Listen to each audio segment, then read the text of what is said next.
যারা মাকে ভালোবাসো না তারা আর ভিডিও দেখিও না, যারা বাপকে ভালোবাসো না তারা আর ভিডিও দেখিও না। এই কথাটা কি জন্য বলছি জানেন? বর্তমান ইয়ং জেনারেশনের ফলাফাইনগুলো এমন খারাপের খারাপ হয়ে গেছে বলার বাইরে।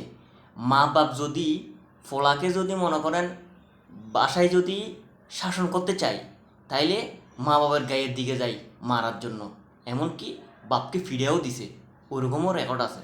বর্তমান প্রেক্ষাপটের ফলাফাইন এমন নষ্ট নষ্ট হয়ে গেছে, মানে খারাপের খারাপ হয়ে গেছে বলার বাইরে। আর মাদকাসক্ত তো আসক্ত হয়ে গেছে ইয়ং জেনারেশনের ফলাফাইন।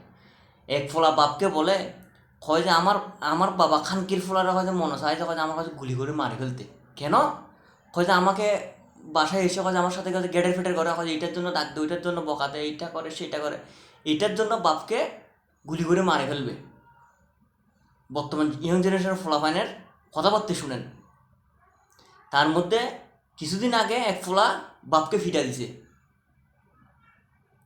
কোন দেশে আছি আমরা? কোন সমাজ আমরা বসবাস করতেছি? এরকম কি শুনছেন বাপকে ফিরতে? এই সমস্ত ফস্ত্রগুলো ইয়ং জেনারেশন ফলাফল ফস্ত্রগুলো কোত্থেকে পায় আমার জানা নেই।